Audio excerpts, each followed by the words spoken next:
स्वागत है आप सभी का द न्यूज में। आपको बता दें कि एक इंटरव्यू सामने आया जो कि रॉबर्ट वाड्रा का है, जो उन्होंने दैनिक भास्कर को दिया और वहां पर उन्होंने एक बड़ा बयान दे दिया और उन्होंने ये कह दिया कि मैं चुनाव तो लड़ना चाहता हूं, लेकिन साथ ही उन्होंने ये भी कहा कि मुझे और हमारी जो है कई सारे ऑफर मिले कि हमारी पार्टी में आ जाओ, ईडी और जांच एजेंसियों से छुटकारा मिल जाएगा। ऐसा उन्होंने बीजेपी पर तंज कसने के लिए कहा है। क्या कुछ कह रहे थे वो, सारा विस्तार से समझिए। गांधी परिवार के दामाद और कांग्रेस महासचिव प्रियंका गांधी के पति रॉबर्ट वाड्रा ने मुरादाबाद से चुनाव लड़ने की इच्छा जताई है।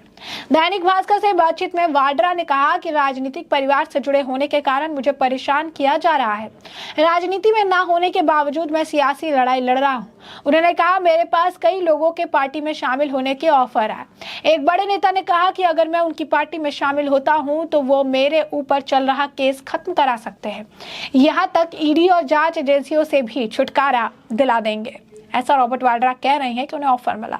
उसके बाद उनसे कई सारे सवाल पूछे गए। तो पहला सवाल ये पूछा गया कि आप चुनाव लड़ेंगे। जवाब में उन्होंने कहा कि मेरे चाहने से कुछ नहीं होगा, जो लोग चाहते हैं वो होगा। मेरे पास कई जगह से लोग आते हैं, मुरादाबाद से लोग आते हैं, कहते हैं आप मेहनती हो, कोविड के समय में भी आपने बहुत सारा काम किया है।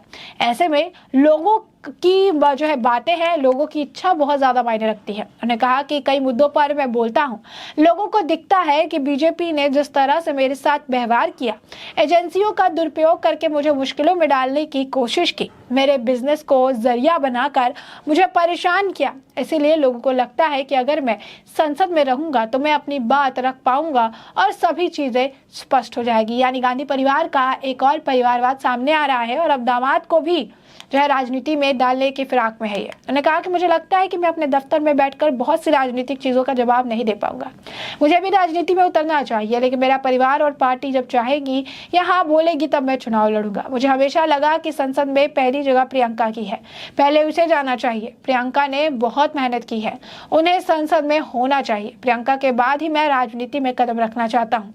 मैं अन्य पार्टियों के लोगों से भी मिलता हूँ, उनको लगता है कि मैं राजनीतिक तरीके से बात रखता हूँ। वो लोग मजाक में कहते हैं कि आप हमारी पार्टी में आ जाओ।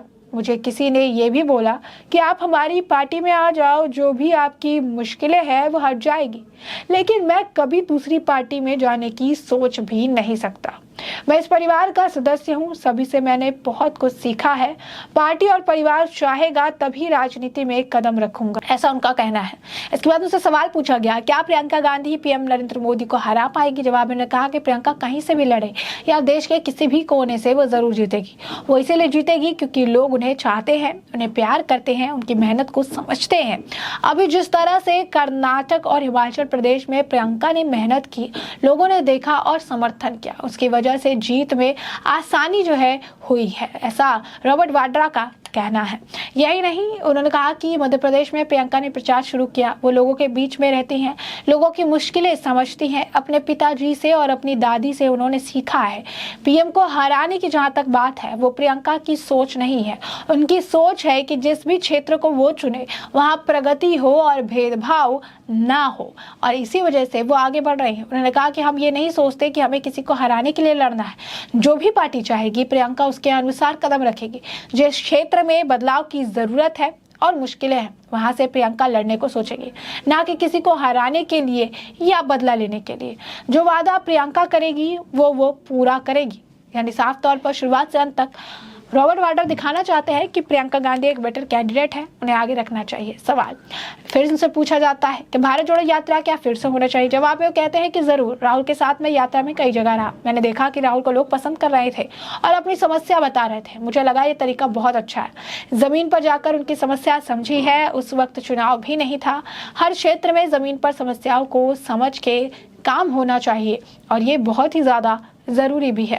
इसके बाद उनसे सवाल पूछा जाता है, चंद्रयान 3 चांद की सतह पर पहुंच रहा है, आप इसे कैसे देखते हैं? उन्होंने जवाब में कहा, चंद्रयान की कामयाबी पर मुझे बहुत खुशी है। मैं बहुत खुश हूं कि हम इस तरह से प्रगति कर रहे हैं, लेकिन मुझे दुख भी है कि मणिपुर में जिन मुश्किलों को मैंने देखा, सुना और जो वीडियो आया जिसमें महिला बच्चों के साथ अत्याचार देखा गया, मुझे यही दुख है कि स्मृति ईरानी संसद में गलत बोलती हैं।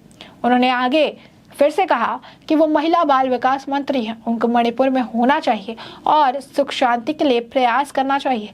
स्मृति ईरानी की सरकार है, राज्य में उनको बात करनी चाहिए और अगर लगता है कि सरकार नहीं कर पा रही है तो उन्हें पार्टी लाइन से आगे जाकर बात करनी चाहिए, ऐसा रॉबर्ट वाड्रा द्वारा कहा गया।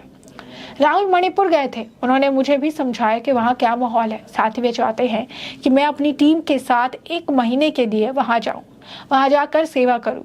हमें मेहनत करनी चाहिए, देश में जहाँ भी मुश्किलें हो रही है उस ओर भी ध्यान दें, साथ ही चंद्रयान जैसी प्रगति पर भी ध्यान दें। ऐसे में आपको बता दें कि रॉबर्ट वाड्रा का इशारा बीजेपी की तरफ था कि बीजेपी को लेकर वो निशाना साधते हुए नजर आ रहे थे। एक पार्टी की बात वो कह रहे थे। रॉबर्ट वाड्रा का ये बयान था। रॉबर्ट वाड्रा का एक बयान लगातार जो सुनने के लिए मिल रहा है वो ये भी है कि वो चाहते हैं कि प्रियंका गांधी जो है वो जो है चुनाव लड़े, उन्हें संसद में जगह मिले। अब ऐसा भी कहा जा रहा है कि हो सकता है कि कांग्रेस में इस मामले को लेकर 2 फाड़ हो, एक तबका जो राहुल गांधी के साथ हो, एक तबका जो कि प्रियंका गांधी वाड्रा के साथ हो। उन्होंने ये भी कहा कि मैं पहले चाहता हूँ कि प्रियंका संसद में जाए, उसके बाद मैं जाऊंगा। उन्होंने ये भी कहा कि मुझे भी राजनीति में उतरना चाहिए, कांग्रेस पार्टी जब चाहेगी तब मैं चुनाव में लड़ूंगा। और उसके बाद उनका जो है बयान, हाल ही फिलहाल में उन्होंने ये भी कहा था कि प्रियंका एक बहुत उपयुक्त कैंडिडेट है, बहुत अच्छा से करेगी। और 2024 से जुड़ा हुआ चुनाव जो है लगातार इससे लेकर सवाल पूछे जाते हैं। तो जब भी इससे जुड़ा कोई मामला आता है, इससे जुड़ा कोई सवाल पूछा जाता है तो उनका जवाब यही होता है कि हम जो है किसी को हराने के लिए नहीं लड़ रहे, हम एक साथ चलेंगे, हम एक साथ चल के काम करेंगे, हमें सबके लिए काम करना है, हम किसी स्पेसिफिक व्यक्ति के लिए नहीं सोच रहे हैं, हम सबके लिए सोच रहे हैं। और अब एक बात देखिए कि 2024 का लोकसभा चुनाव अगले साल है और ऐसे में बहुत कम समय बचा है और रॉबर्ट वाड्रा यहाँ पर कह रहे हैं, क्या कह रहे हैं यहाँ पर, वो कह रहे हैं कि किस तरीके से चीज़ें होनी चाहिए। उन्होंने कहा कि प्रियंका गांधी को लगातार पिच कर रही है, अब खुद भी राजनीति, पहले प्रियंका गांधी को पूरी तरीके से संसद में आने की बात कह रहे थे, लेकिन अब खुद राजनीति में उतरने की बात भी कर रही है। ये रॉबर्ट वाड्रा है जिनका ये बयान है। ईडी को लेकर भी बड़ा बयान दे रहे हैं, कह रहे हैं कि ईडी और ये सारी चीजें की बात कर रहे हैं कि हमारे को ऑफर मिला, हमारी पार्टी में निकाल, तो लेकिन उस पार्टी का ये नाम नहीं ले रहे हैं। तो इस तरीके से एक बयान देना, इस तरीके से बातें कहना या चीजें कहना और उसके बाद अगर आप देखेंगे ये क्लियर नहीं करना कि आखिर ऐसे कौन सी पार्टी है, तो कहीं ना कहीं बीजेपी पर इनका निशाना है। स्मृति ईरानी को लेकर हमेशा बयानबाजी करी जाती है कि स्मृति ईरानी एक ऐसी व्यक्ति है जिन्होंने अमेठी से राहुल गांधी को हराया है, साथ ही कांग्रेस परिवार को लेकर भी निशाना साधती रहती है। और एक तरह से एक बात भी सच होती नजर आ रही है कि कहा जा रहा था कि सोनिया गांधी जो है पहले बेटे को लॉन्च करती है, फिर उसके बाद दामाद के बारे में भी सोचती है। और यहाँ पर अगर आप देखेंगे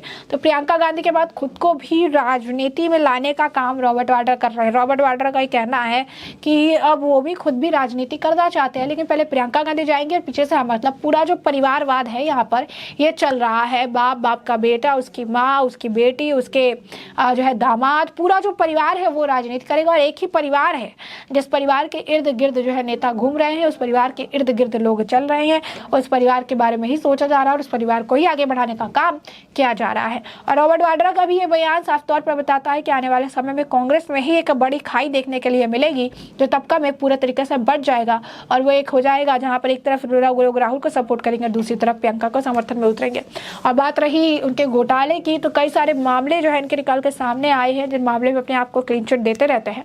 मामले अभी भी कई सारे जांच का विषय है। तो ऐसे में हमने आपको जो पूरा मामला है ये बड़े विस्तार से बताया कि पूरा मामला क्या है। और अब इस पूरे मामले पर आपकी भी जो राय हो हमें कमेंट सेक्शन में कमेंट करके जरूर साझा करिएगा। धन्यवाद।